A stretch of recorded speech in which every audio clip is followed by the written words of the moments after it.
You have to be careful about making a weird show or watching a weird show.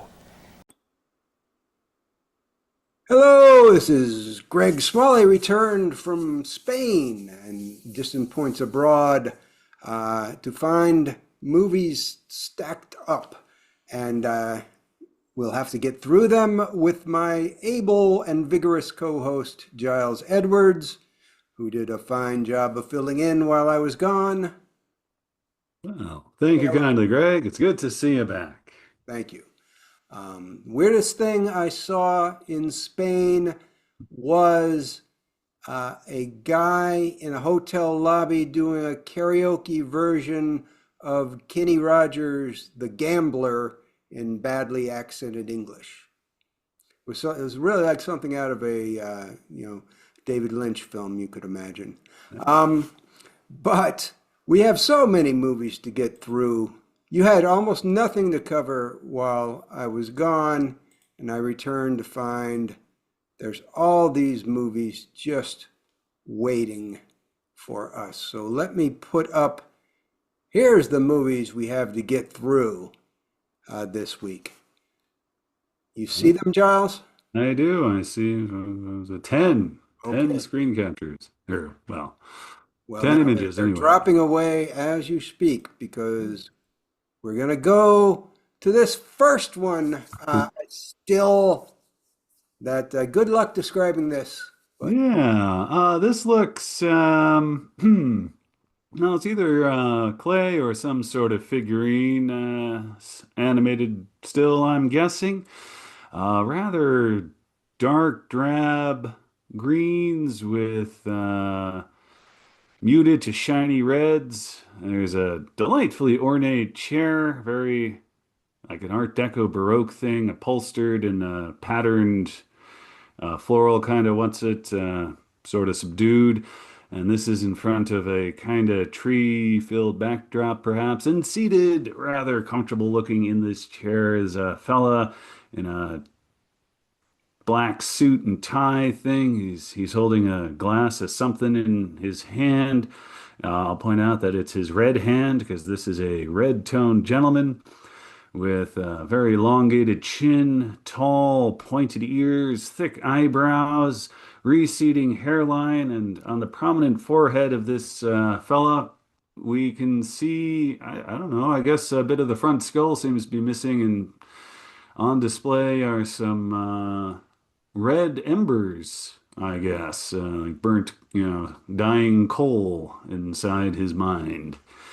Yeah, describing that as a receding, that is the recedingest of all hairlines, because his forehead is probably as large, almost as large as the rest of his face. So, do you know what this is a still from? I don't. It's not. We mentioned this movie before at this festival and shared a different still. This is from She Loved Blossoms More, which I'm going to bring up very quickly there. It's a new release movie. And let's see, here is the website. This image here on the cover you may remember better.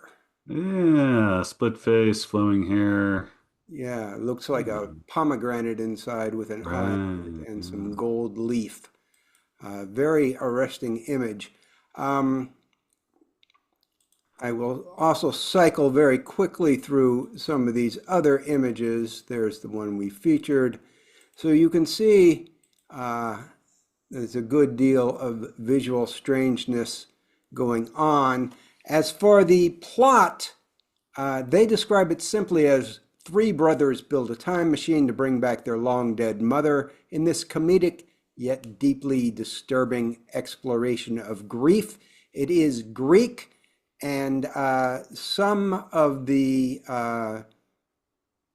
words they've used to describe it on the film poster include surreal and strange and rare.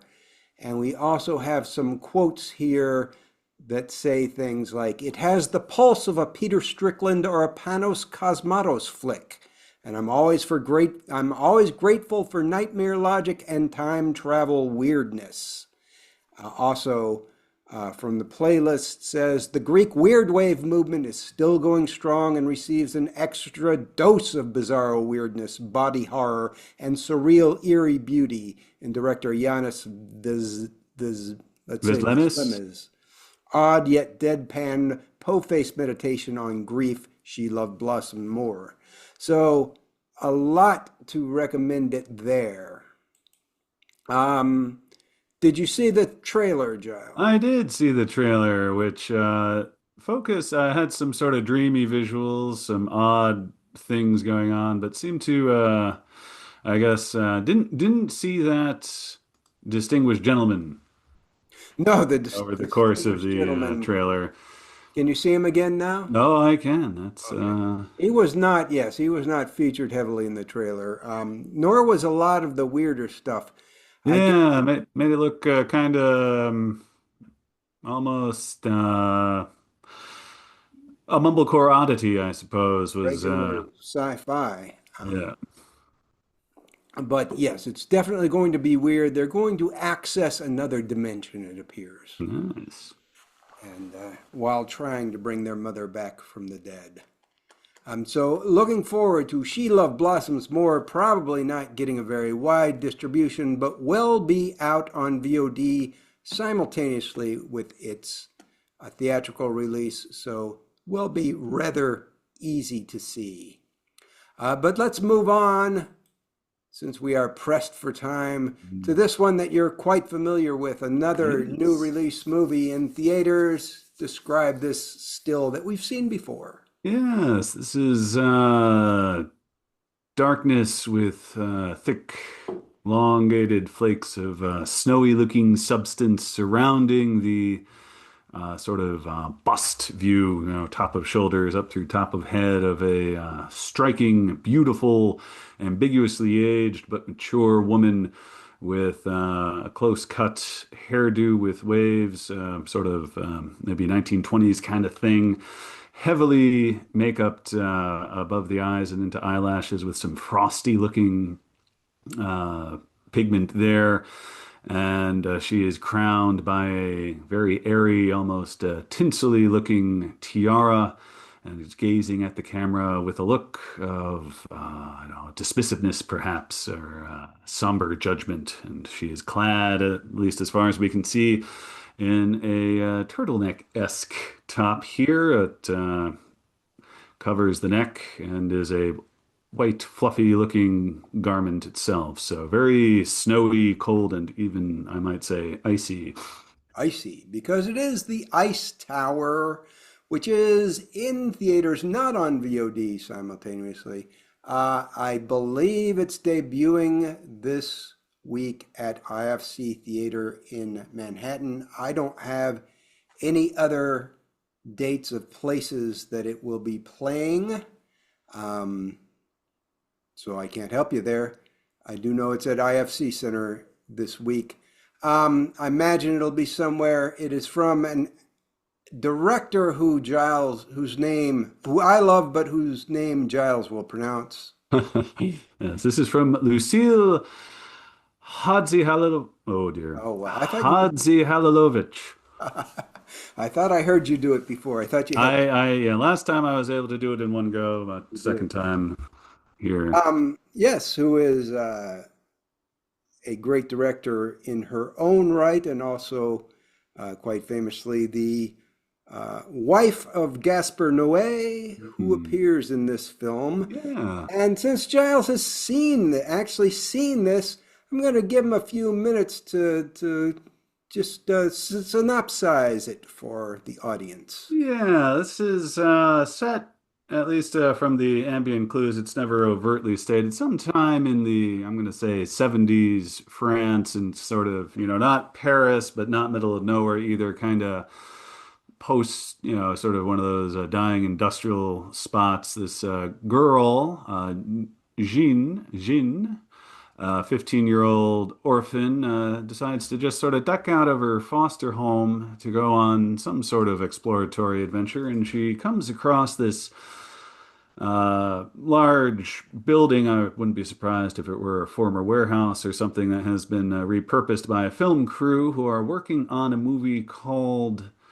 um, The Ice Tower, which is a follow-up to a movie within that world and features the actress in the still that we just showed you. And it's about the growing relationship between Jean and this actress, I can scroll around, Christina.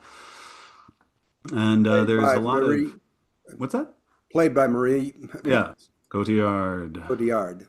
And Clara Passini plays Jean very capably there. And so they have their growing relationship with Jean kind of camping out in this building where they're filming and observing things, and eventually is observed herself. And so there's lots of sort of mother-esque, daughter-esque relationship things going on here. There is a whole lot of hmm,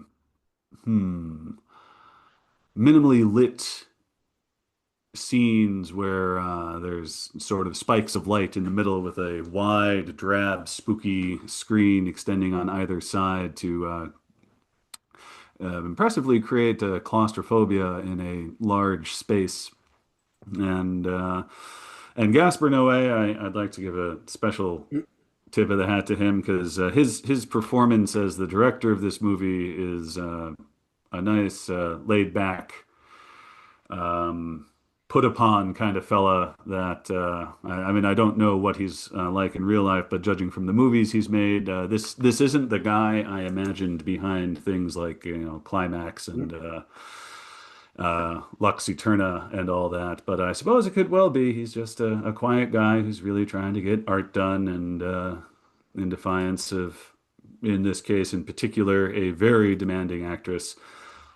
And so, yeah, it's an interesting little relationship study thing that definitely has some weird, certainly stylized visuals going on, but it ultimately is much more art house than strange.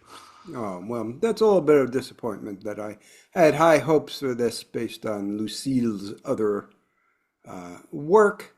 In terms of strangeness, I'm sure it's a good movie, but I was hoping it'd be a little weirder than that, especially considering that it's based on a fairy tale.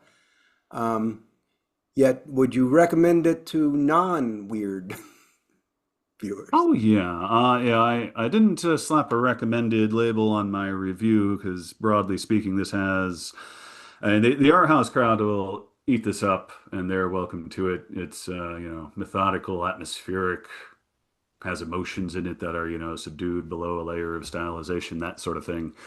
And I was intrigued throughout, which is certainly more than can be said for a number of the movies I've watched over the years. Yeah. And at least we can say from the still, it is visually interesting. Oh, it is beautiful. That's for sure. All right, that is The Ice Tower, now playing in limited theaters and surely will be VOD and physical media soon. Another one that's in physical theaters in a re-release.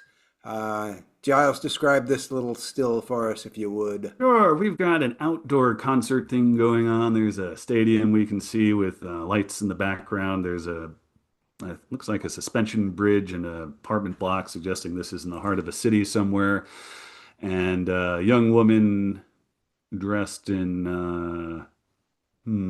how did 40s style, little white and pink skirt and top number with long gloves, and she's got a microphone singing, and in the slight distance we can see another singer that looks quite a bit like her.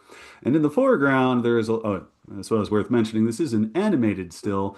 In the foreground we see dominating the bottom of the frame a large hand, which does make it look a bit odd, but could reasonably be interpreted as someone who is, taking a snapshot and has placed their hand strategically to have it appear that they are holding up the center singer in question.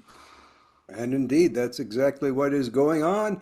This will be easier to see than either of our other two because it is getting some pretty wide re-release distribution. It is, of course, Satoshi Kon's Perfect Blue, which from the early 90s was one of the first anime, at least that I can think of, that was very clearly made for adults. It's not, giant robots or superheroes or anything like that. It is a very serious psychological thriller about this young woman who is a Japanese pop idol who wants to change her image. And so she quits her pop group, joins a soap opera, and things start to get very, very weird Yes. as she loses control of her own identity. There is some horrific things happen to her in the soap opera, and it's sometimes difficult to tell what is real. She's got a stalker following her at the same time, and her coworkers are also turning up dead. So there is a lot going on. It gets very dark and very weird, and it is a very, very wonderful movie, which is why it is one of our canonically weird choices. Yes, number 298. Have you seen it, Giles? I have not seen it. I knew it. I've only really seen very contemporary Japanese animated movies because of, well, my festival circumstances, but that's all the more opportunity to explore things I've missed. Yes, I envy you getting to see this for the first time. So, although it's not my favorite of the Satoshi Kon movies, he only made four, but I like Paprika better, Oh, yes. more fun, but this one's pretty much 1A on his list, probably. This was his debut film. So you can catch that in theaters in re-release and probably recommend you do. But let's go to another one that may be in theaters, but probably you more likely to catch on cable. We have a poster here, Giles. Mhm. Do you want to describe it for our unsighted viewers? Sure thing. This is a vertically oriented poster, title dominating the bottom third. There are interference lines to be found throughout this image, which is in keeping with the, I guess, franchise that this is a part of.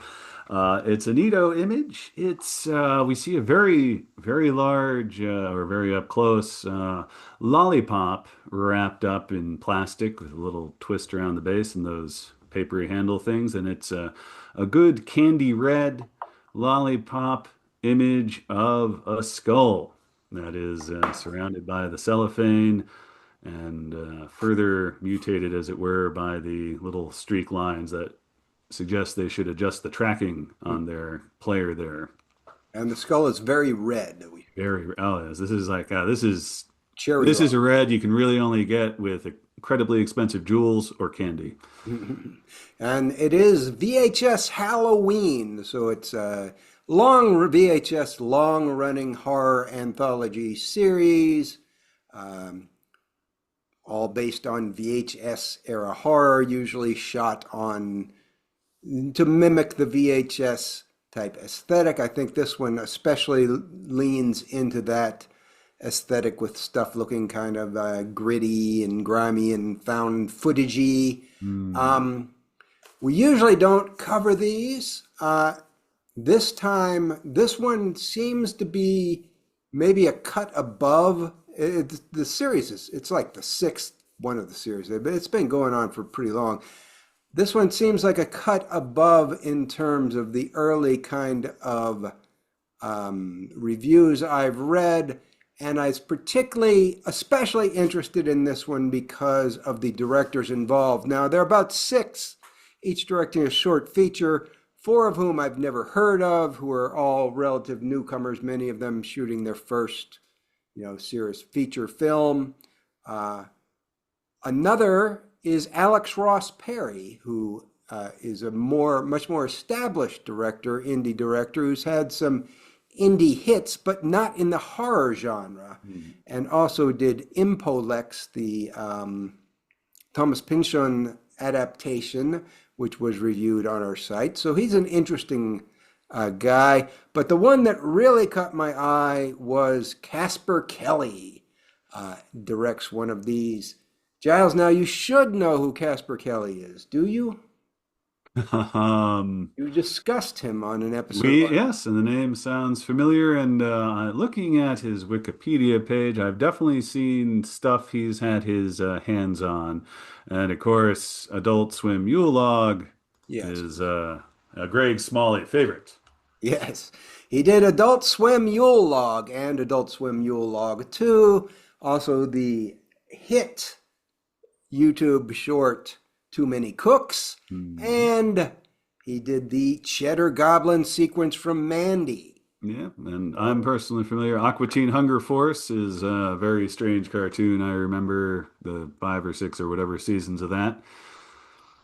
So, in terms of feature films, he has a 100% batting average for me. I loved all of his feature films. I don't know everything he's done working for Adult Swim, but the two Yule Log movies and his work on Mandy and the Too Many Cooks short are all just beautiful, fun, weird, smart movies. And so I am excited to see what he does in this anthology. And that's the sole, I'm sure some of the other stuff could be interesting, but that's the sole reason I am personally interested in it. Did you see the trailer or have any other Yeah, I comments? did see the trailer, and it certainly looked lively. And a couple images, as the trailer went on, there was a crescendo of montage with shorter and shorter snippets of oddities coming forward. One that I remember is the brain on the conveyor belt being administered some sort of condiment, it looked like, on top of it, and a very brief glimpse of this cool, like, candy shooting. I'm guessing mascot for a particular company for sweets. That was a neat little image of ominous rainbow pellets spewing from his right hand. So, yeah. Yeah. And as I say, the early reviews have been good for this one. It does seem to be a cut above this series. So let's keep our fingers crossed and our eyes out for VHS Halloween, which will be exclusively on Shudder for a while. I believe maybe it sneaks into a theater somewhere for a special screening. I don't think it's going to be on VOD for a while, but keep your eyes out for it. Now, something similar with a similar VHS aesthetic theme to it, but quite different in conception. Giles, take a shot at this if you would. This is much worse than a tracking issue with your VCR. This is antenna reception problem. We got some green tone that really probably shouldn't be there, showing us this large lab quality sample vessel, a low tray sort of thing, and resting in this tray amidst apparatus of support, both physical and I'm going to guess nourishment, is a woman's head wrapped up quite a bit with gauze around it, with various things holding it in place, and judging from the wibbliness of some of these wires and tubes, probably animating it in some form, to suggest that this woman's head, and indeed from the expression, this is a living head. Yes. It is, in fact, a head that wouldn't die, or a Oh, brain that wouldn't die. They couldn't decide what the title was. But it was released as The Brain That Wouldn't Die, even though the on screen titles read The Head That Wouldn't Die. Um, and this is not the movie, however, that we're discussing. That's where the still is from, but this still has been digitally altered by the filmmakers of what do they call it? Phantasmatapes is maybe how you I'll have pronounce the it. link up there. Drug-O-Rama. How would I Okay. put it? Phantasma. Phantasmatapes. Phantasmatapes altogether. Phantasmatapes, maybe. Phantasmatapes as all one word. So this is kind of a little art project. Do you want to take a crack at describing it, Giles, or should Oh, I? what they're up to with Yeah, this? what they're up. Yeah, I watched the trailer and they sort of. This is one of those Found found footage. broadcast footage kind of things, I guess. Flipping through channels, but primarily taking in a horror double feature, which one of the features in question is, I'm gonna guess, is the public domain, brain or head that wouldn't die, alongside with another one that seems to be interspersed with various commercials. And I couldn't really tell if they were genuine period commercials or made to look that way. No, I think they're recreations. Okay, that would make more sense. And so yes, we sit with these people for a bit over an hour as they, we sit with their television viewing, I guess, Mm. as they take in heavily edited double horror feature with commercial breaks for what I'm going to guess is a rather surreal evening of late 70s to 80s television. Yes. Supposed to be an 80s broadcast, yes. Okay. The other feature is The Revenge of Dr. X. It's presented as a double feature. The interesting thing is they say the whole running time is an hour and 12 minutes on this. However, the two original features each ran for 82 and 94 minutes. So they have to be kind of heavily edited and including TV commercials in there as well. And snippets of three other things. Yeah, I did recognize the brief flash, the bizarre Max Headroom pirating thing that happened back when Max Headroom was a thing, when someone apparently hijacked a major transmission station and sent out this video of themselves being very strange, but done up like then icon Max Headroom, which is included in full as one of the extras. Yeah, I guess that's included in full. I'm not sure. What you get besides this VHS mixtape on this Blu-ray that comes from Bleeding Skull, we should point out, the talented folks at Bleeding Skull, is that mix of the two movies. Then you have the two movies uncut, both on the DVD or the Blu-ray, The Brain That Wouldn't Die and The Revenge of Dr. X, and three shorts, one of which is the Max Headroom pirate incidents that Giles was referring to. However, that's credited as 2025, so I don't know if that's the original or if it's like some kind of tribute or remix or what it Could is. be a little documentary about it. It looks like it was Documentary. only half a minute. The interruption was half a minute, so this might flesh out some of the known Yeah, facts this of the is event. 7 minutes long, so Yeah. it's probably like a documentary or a remix. And two other shorts, A Ghost and I Want My D&D. It's a pretty fascinating looking set for people who are into retro horror and postmodern remixes of retro horror. Good for Halloween viewing, it seems Mm. to me. But let's move on to some things we can get through probably quicker. I just want to point out, go ahead and describe this poster, and we'll just quickly touch on this. Very green poster, very urban alley kind of feel, very deformed individual in it with cape and I don't know, bits of body bulging out of the remaining part of the body, much malformation, and in a very superhero-y kind of way is holding a mop whose head is glowing green. Okay, and so that would be the Toxic Avenger, the remake, the 2023 remake that just came out in 2025, starring Peter Dinklage as the Toxic Avenger, which I described as that a bit of casting that you never would have guessed, but then when you hear about it, you say, "Oh yeah, that's perfect." And also some other really big Hollywood stars in there. Elijah Wood and Kevin Bacon play Mhm. two of the baddies. So this is now out on VOD after being in theaters.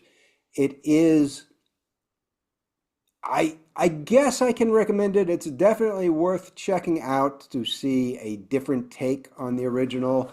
It is pretty much what you would imagine if Hollywood got a hold of the Toxic Avenger and decided to remake it.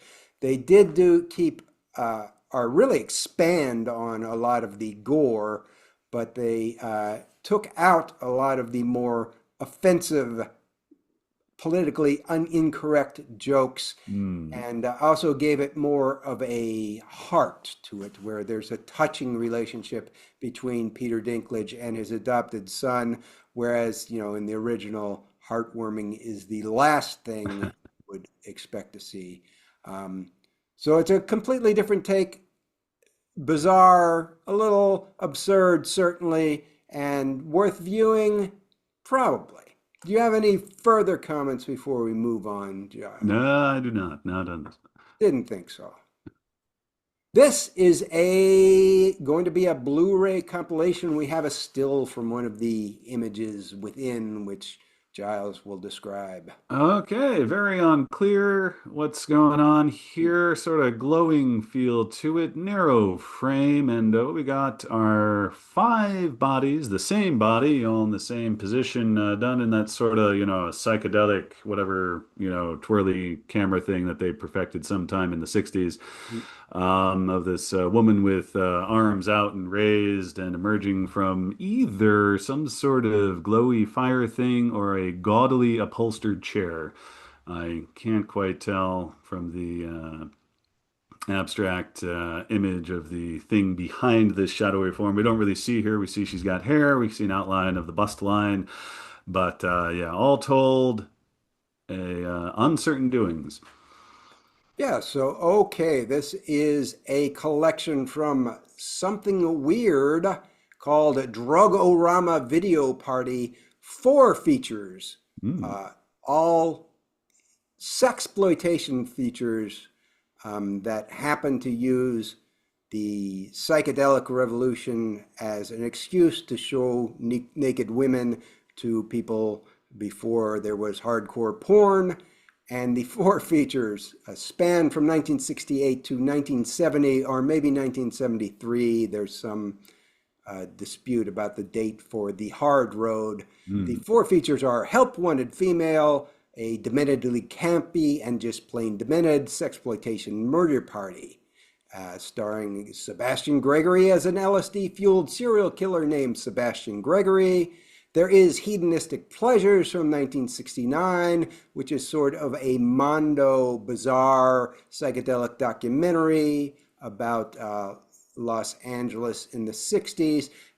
Alice in Acidland, which, as you might guess, kind of follows the plot of Alice in Wonderland, only instead of falling down a hole, Alice takes LSD, and instead of like meeting the Mad Hatter, she kind of does the Mad Hatter. Hmm. And then finally, The Hard Road, which is described in by Something Weird as the ultimate collision between exploitation and classroom scare films.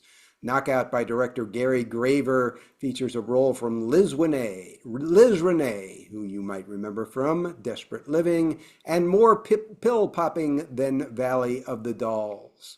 Um, so it's, drug exploitation plus sexploitation is what we get here. If you're into that kind of thing. I am. I've seen Alice in Acidland, not any of the others. Alice in Acidland, not a great movie, but certainly worth a one-time peek. Hmm. So that's a four-film collection from Something Weird. We have three more movies and probably about 4 minutes. So let's try to get through them in a minute each. This is a 4K uh, physical media of a movie which we've seen many times before. You want to describe it really quickly, Giles? Your thing. We've got five barrel eggs here. Three of them are positioned parallel to the bottom of the casing, spaced out, so there are some gaps. We see mid thigh to mid shin bam, bam, bam going up. And then behind those legs, we see two more legs. It looks like the person is facing away from us. We see the back of their knees. And nestled in this knot, or this web of legs, is the form of I'm going to guess, maybe a middle-aged woman with strawberry blonde hair, white dress. And she seems to be her face seems to be wedged between the knees in the rear. Yes. Well, it's a young woman, but that doesn't matter so much for the composition. I'm just saying from the movie. It is, of course, Dogtooth and Yorgos Lanthimos's breakthrough feature about kids raised by parents who have some very bizarre habits. It's now on 4K. We knew this was coming. We just want to inform you. Canonically weird. And moving on, we are just going to mention that this exists. The Wes Anderson Archive from Criterion Collection, his first 10 films, it turns out, did not include his weirdest film, Asteroid City. But the 10 films here, you want to read them off, Giles? The 10 films and the Wes Anderson thing here. Let me scroll down my magical. Let's see. All right. Bottle Rocket, Rushmore, The Royal Tenenbaums, The Life Aquatic with Steve Zissou, The Darjeeling Limited, Fantastic Mr. Fox, Moonrise Kingdom, The Grand Budapest Hotel, Isle of Dogs, and The French Dispatch of the Liberty Kansas Evening Sun. All of them transferred, etc. And now it's odd. I've seen 8 of these 10, and I just haven't seen the first one and the last one. I haven't seen Bottle Rocket or The French Dispatch. What are your thoughts on Wes Anderson in general, Giles? He does quite a lot of what I enjoy. Grand Budapest is one of my favorite movies. Back in my drinking days, I saw it pretty much every night for a week at a nearby cinema while kind of drunk, and thoroughly enjoyed the experiences there. So I've seen that movie a lot. And yeah, he is, I describe him as candy-coated Greenaway. Okay. And that's Wes Anderson Archive, just for your information. Also, pro tip, wait till the 50% sale to buy this, or you'll be out $500. And last, since we have just under a minute, there is one more movie on 4K. Can you describe this still in like 30 seconds? Yes, there's a gentleman holding up a police badge, and he seems to be protecting a young woman behind him who is of Asian extraction, black dress, long black hair. The fellow in question is done up in very, very, very, very, very ornate, stylized, exaggerated Japanese performance makeup and outfit, as is appropriate for a superhero with a name that he's got. So it could be like a kabuki. Very. He's also flashing a badge, which is a policeman. So he is Sergeant Kabukiman of the NYPD, and it is a 4K release with a lot of new extras of Troma's superhero based around Japanese stereotypes, Sergeant Kabukiman, now on 4K. Unbelievably, but there you are. So people who enjoy Troma will have that to look forward to, as well as the remake of the Toxic Avenger. It would make a decent double feature. And so with that, we've covered our 10 films in less than 40 minutes. Weird. Yeah, I guess that is the word for it. Weird.